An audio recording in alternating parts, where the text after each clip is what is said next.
Number of times people have said my name wrong. I've had Yalta, Zelda, and even Helga when dealing with strangers, but also here at work. Our names are a key part of our identity, so it can be incredibly frustrating when someone gets it wrong.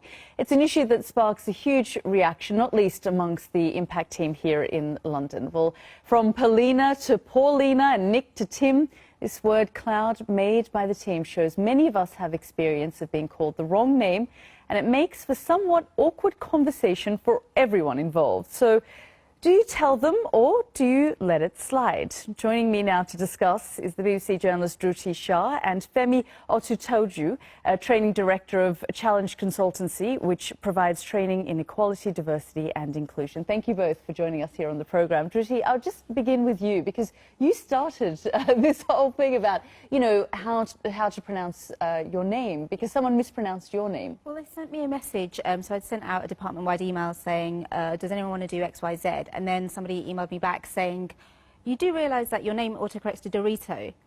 I didn't know how to respond to that, and it was that awkward moment that made me think there's something in this, there's something to sort of actually do something more about, because I cannot be alone in this. And also, like, I've never been thought of as a Dorito, you know, a tortilla chip before. I hope I don't get thought of as a Dorito ever again. But you know, there are other names. I've been called dirty at work because, you know, that's how they've misspelt my name, drutty, you know, and it does have ramifications. You're like, when do I nip it in the bud? When do I tell people? So in this instance, I went, I'm going to just see what else is out there. And there had been thousands of comments before I even wrote the article, and I just put a little, hey, everybody, am I the only one this is happening to? Clearly not. Since I wrote an article, put it on the BBC News website, yeah, it's just gone completely crazy. You know, I had to just, you know, take a step back because the notifications just were overwhelming. Wow. I mean, and Femi, you have first-hand experience as well with your name, as well as you work in consultancy and you deal with this every day. That's right. All the way through school, rather than being called Femi, I was called Flem, which wasn't much fun. And on the telephone, my name is often heard as Semi rather than Femi, so I have to default to the phonetic. So that's my personal experience. But also I find that when I work with people who have names that others find difficult to pronounce, they say that they find it distracting and they rather think perhaps it might disadvantage them a little bit in some places, like at work. Because if someone has trouble pronouncing your name, that means sometimes they won't engage with you. They can't include you in the conversation because they can't say, oh, what do you think? Because they're worried about getting your name wrong. Or perhaps they won't introduce you to somebody that it would be good for you to meet. So you can end up actually literally being disadvantaged in some situations. So what is the advice? I mean, do you correct or do you just let it slide? Oh, I think I would always correct, but start from a nice place. Start from the position that nobody's really setting out to deliberately make you feel uncomfortable, and they'd be mortified if they thought they were. So just very gently say, oh, you say it like this, in a really kind of informal and sort of supportive way, just that I'm trying to help you. And I think it's better to do it quickly, because if you leave it too long, then you find yourself thinking, well, now I've left it so long I can't really say anything. And when you finally do say something, they think, well, what's the matter with you? How come I've been doing this for a year?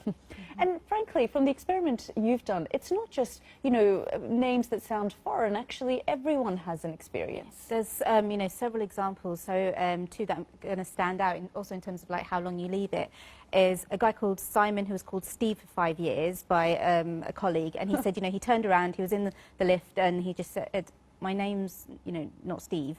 But then his colleague didn't speak to him again. You know, so that's... So embarrassed, yeah, probably. Yeah, probably embarrassed. It's embarrassing for everyone concerned, I think. But then there's also another one who I think, actually, luckily she's taken it in a very, very sort of laughing manner, but a woman called Montserrat, and she's been called Monsterrat. And when she contacted me to say, look, this is my situation, I mean, Monsterrat, I don't know anybody who's... How can you imagine someone's called Monsterrat? Even with the spelling. But she was saying, you know, there's a guy in the US that she's been in contact with.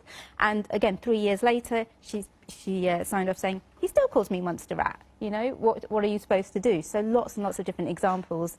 A psychologist I spoke to, Bina Condola, Pina Colada. He was, you know, he was at a conference, and that's how they introduced him. And he said a good way of dealing with it is by using humour. So, you know, he's like, that's my dad's name. What I sometimes say, and I don't know if you do the same thing, is if people can't pronounce the thr in the Druti, I'm like, my name's Druti, so then it's a bit more anglicised. It rhymes with fruity.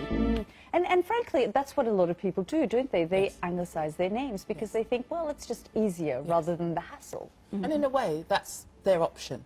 What's wrong is when other people anglicise their names for them. That's what's really unacceptable. It's one thing to sort of negotiate, say, you know, I can hear you're having trouble. Try saying this. Or tell them how it rhymes, what it rhymes with. Those sorts of things help a lot.